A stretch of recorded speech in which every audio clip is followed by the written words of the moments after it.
오늘은 첫 번째 소식으로 요걸 좀 준비해 봤어요. 시작해 보도록 할게요. 워런 버핏의 마지막 서한에 어떤 내용이 담길까입니다. 95세 워렌 버핏이 올 초 벌써 이 연말에 은퇴하겠다라고 선언을 했죠. 그런데 이제 현재 시간으로 11월 10일, 그러니까 오늘입니다. 마지막으로 이제 주주 서한을 보낼 것으로 좀 전해지고 있는 상황이에요. 하나는 주주들에게, 하나는 본인의 이제 친척 등, 친인척 등에게 이제 보내는 서한으로 예상이 되는데, 이것을 통해서 우리가 좀 알 수 있는 것이 무엇일까? 그리고 되짚어보고 싶다라는 측면에서 오늘 준비를 해봤어요. 그래서 어떤 내용이 담길까 좀 추측을 해보자면, 최근 한 5년 동안 보냈던 서한에서 자신의 실수, 뭐 에러 이런 부분들을 지속적으로 좀 언급을 했어요. 한 16번 정도가 등장을 했다고 하더라고요.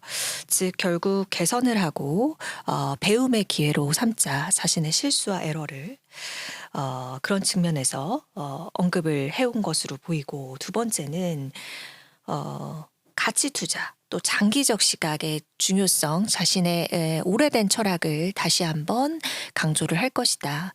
그러니까 기업의 내재 가치에 집중을 하고 단기 변동성에 흔들리지 말 것, 그리고 투자자 본인이 이해할 수 있는 사범에만 투자하라. 이러한 철학을 다시 한번 강조할 수 있을 것으로 예상이 됩니다. 뭐 최근에 이 버크셔에서의 주가가 좀 내림세를 보이기도 했었어요. 버핏 프리미엄이 빠지고 있다, 뭐 이런 분석도 있기는 한데, 버핏의 그 포트폴리오를 봤을 때 최근 올 초에 좀 주목해 볼 것은 바로 AI 기술주 등등에 대한 그런 시각을 엿볼 수 있는 내용이었죠. 기존에 보유하던 뭐 M7, 그러니까 기술주 일부 매도하면서 뭐 이익 실현 구간에 접어들었다라고 판단을 한 것인지, 이 AI 열풍에도 자체적으로 현금 비중을 좀 높이면서 크게 늘리면서 좀 신중한 움직을 이 AI 광풍 열풍 속에서도 좀 신중한 움직임 태도를 보였었습니다. 그러면서 올 들어서 오히려 항공주라든지 에너지, 제조 이런 가치 투자 영역으로 포트폴리오를 좀 다변화하는 모습을 보이기도 했었고요. 최근이 아니죠. 근 2년간 우리 시장을 주름잡아 왔던 것이 바로 AI 이 열풍이었기 때문에, 이것에 대한 어떤 관점을 가지고 있느냐 오마의 현인이, 전 이런 생각이 들어서 이 부분에 초점을 맞춰서 보니까, 성장 잠재력이 뛰어난 AI라든지 첨단 기술 이런 미래 트렌드에는 여전히 관심을 가진 듯한 발언을 많이 했더라고요. 하지만 이 매그니피센트 7 빅테크 기업에 대해서는 가치와 이 가격의 괴리에 대해서는 우려를 하고 있다는 내용을 지속적으로 언급을 좀 했더라고요.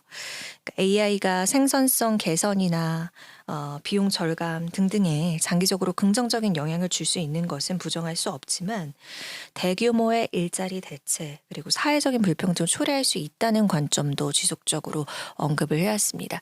사실 최근에 머스크가 1조 달러 보상안, 우리 돈으로 1,400조 원에 달하는 그 보상안이 테슬라의 가치가 상향됐을 때, 그것을 도달했을 때 최초 조만장자가 될 수 있다. 그날 같이 좀 볼 수 있었던 숫자가, 그만큼 AI로 하여금 이 일자리 상실, 최근 올 들어서만 굉장히 막대한 그런 일자리를 놓친 그런 노동자들에 대한 그런 숫자도 같이 나왔었거든요.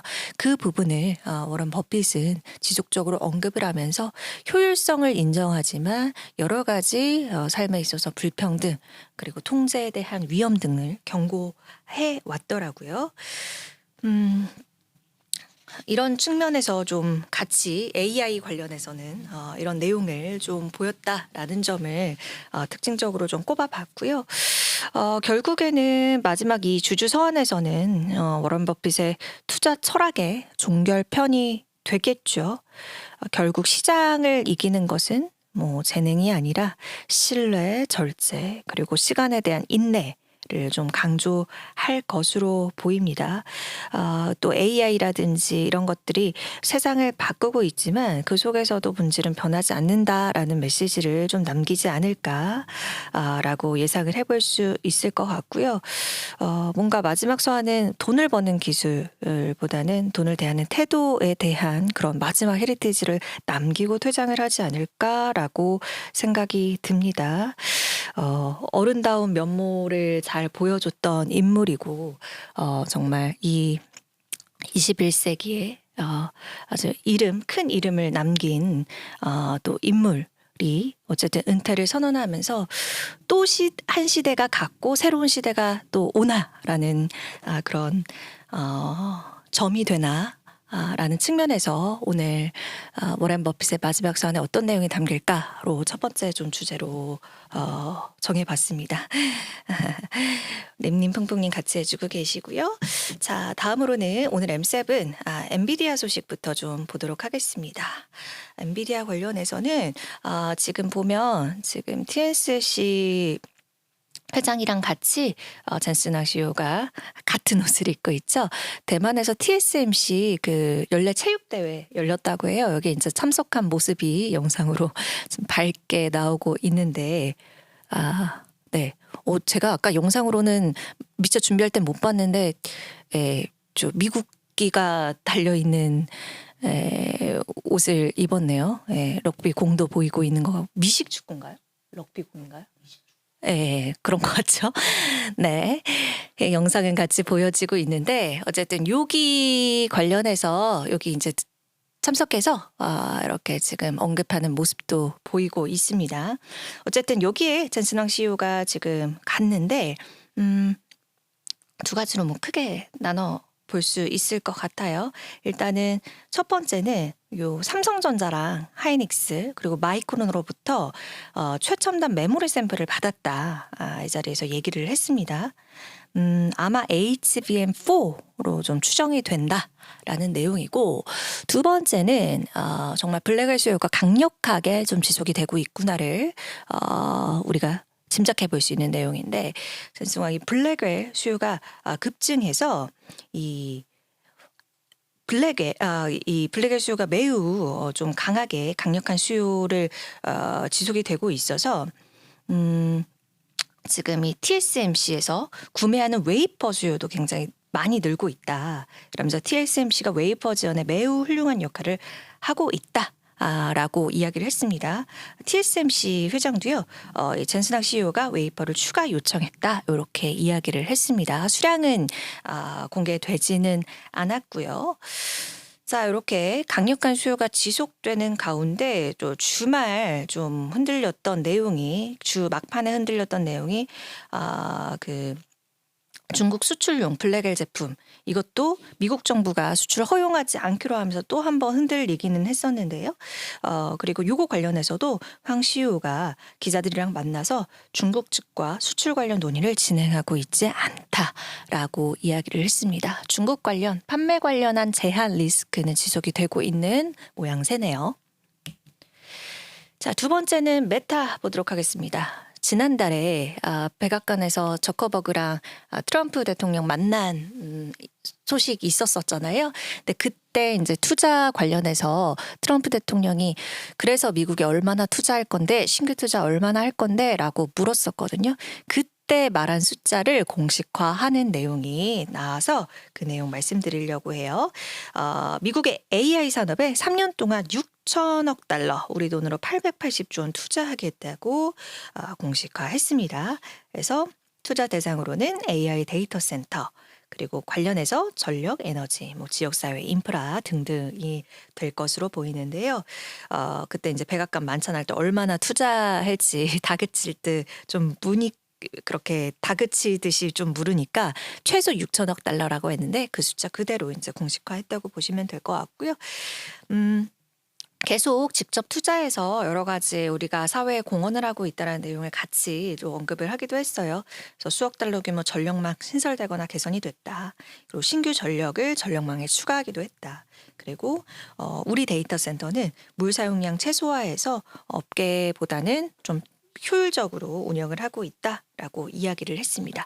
그런데 우리가 주목해 볼 거는 메타 주가는 최근에 좀 안 좋았어요. 왜 그러냐면 실적이 좋게 나왔거든요. 근데 구글이나 아마존 등등은 그 실적 호조 내용에 따라서 같이 동조화되는 주가 흐름을 보였는데 메타는 좋지 않았단 말이죠.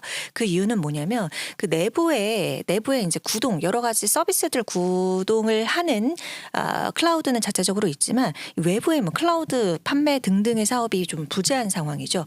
그렇기 때문에 메타는 최대 수익인 광고로 통해서 이 클라우드 사업 부문에 대한 부재를 상쇄를 해야 되는데 여전히 광고 수익에 의존할 수밖에 없어서 AI에 이 막대한 투자금이 들어가는데 이것을 결국 광고 수익으로만 대체할 수 있을까라는 의문이 좀 재차 제기되면서 최근에 힘을 발휘하지 못했다고 보시면 될 것 같아요. 월가에서도 이 메타의 수익화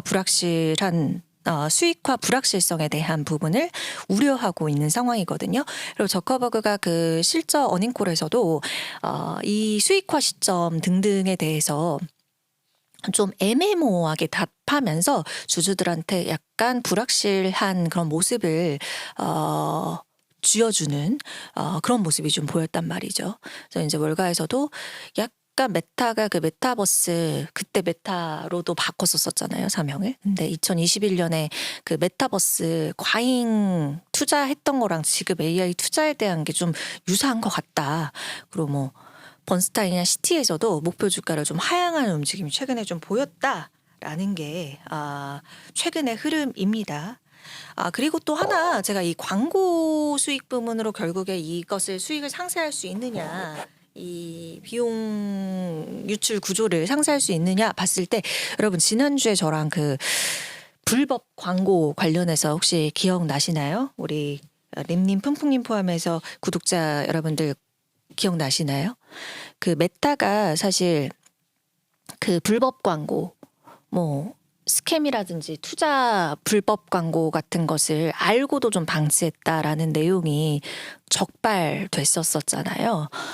이런 부분, 그러니까 약간 이게 뭐 일단 메타뿐만이 아니라 유튜브 등도 있는 것 같은데 이 부분에 대해서 강한 제재가 좀 들어간다면 문제가 되지 않을까? 그리고 이런 불법 광고 수익에 대한 메타뿐만이 아니라 여러 뭐 구글이라든지 유튜브 등등에 대한 전 그런 트리거가 되지 않을까? 저는 이 메타의 최근 부진한 흐름과 더불어서 이 불법 광고에 대한 부분이 염려가 되는 좀 소식이더라고요. 그래서 오늘은 그런 관점에서 메타 소식 정리를 좀 해보도록 하겠고요.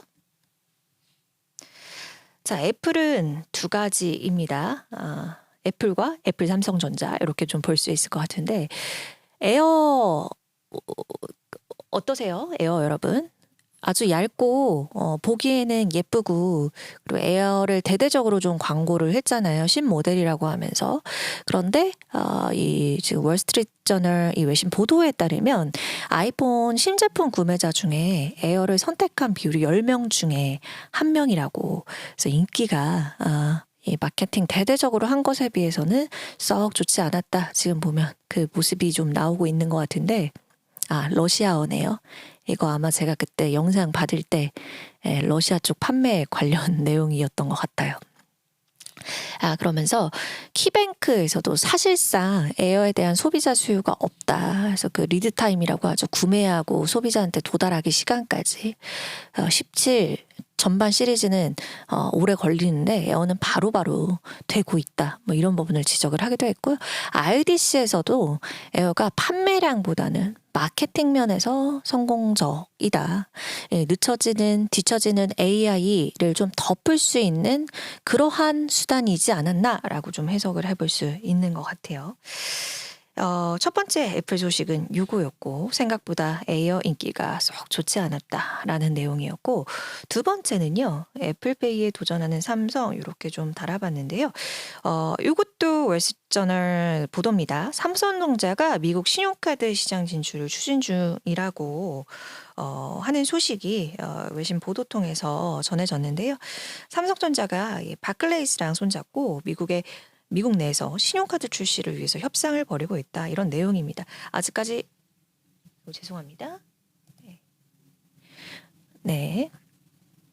최종적으로 내용이 나오고 있는 건 아니고요. 이 신용카드 외에도 뭐 구수인 예금 계좌라든지 디지털 선불 계좌 뭐 이런 등등의 새로운 상품 출시도 검토 중이다. 그래서 이들 중에 일부 상품도 바클레이스랑 협력하는 방안을 논의한 것으로 전해졌습니다.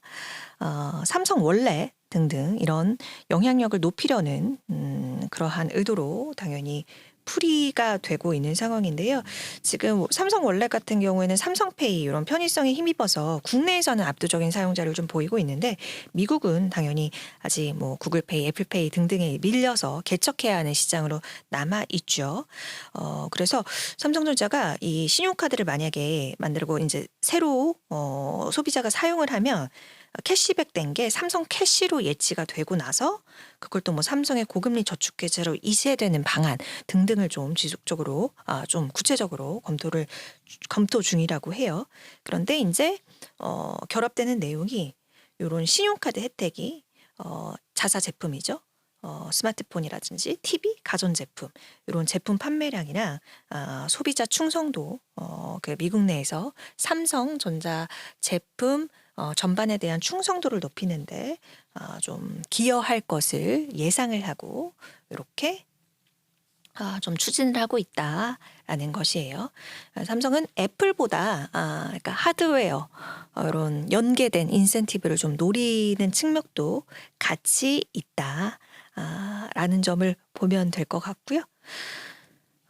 근데 이제 문제는 이 미국 금융시장 진입 장벽이 너무 높기 때문에 브랜드 인지도는 물론 강하지만 이런 낮은 금융 신뢰도 물론 바클레이스랑 협업해서 이제 진출을 하려고는 하고 있는데 지금 이 협상이 일단 그 협상 시기 기한을 넘겨서 지연이 되고 있다고 하더라고요.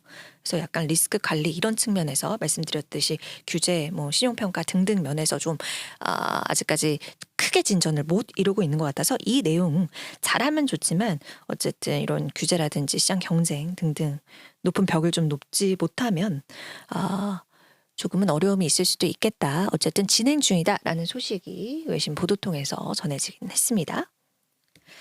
자, 마지막으로는 AI 모모 짧게 좀 보도록 할게요. 빅테크들이 AI를 인도에서는 무료로 좀 풀고 있다고 해요.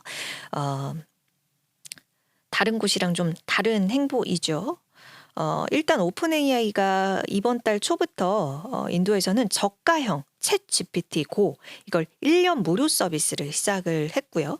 그리고 구글도요. 인도 최대 통신 기업입니다. 릴라이언스 지오랑 제휴를 해서 제미나이 AI를 무료 제공하고 또 할인 제공하고 있고요. 퍼플렉시티도요. 인도 제2 이동통신사 에어텔이랑 같이 1년 무료 서비스를 하고 있다고 합니다. 일단 보여지는 세 큰 기업이 AI를 인도에서는 무료로 좀 풀고 있구나. 그 이유를 보니까 지금 인터넷 이용자가 9억 명 이상이에요. 예, 대다수 그리고 인터넷 이용자가 24세 미만이어서 스마트폰을 통해서 이제 일상생활을 하는데 이 부분에 있어서 예를 들어 5에서 10% 정도만 이게 무료 이용 후에 이 AI의 필요성 그리고 이제는 내 삶과 떼내려고 해도 뗄 수 없다라는 생각이 든 5%, 10%만 유료로 전환을 해도 어마어마한 숫자이지요. 그렇죠? 그리고 데이터 요금도 세계에서 가장 저렴하대요. 그래서 이런 뭔가 결합 상품 등등에 있어서도 조금 유연하다고 합니다.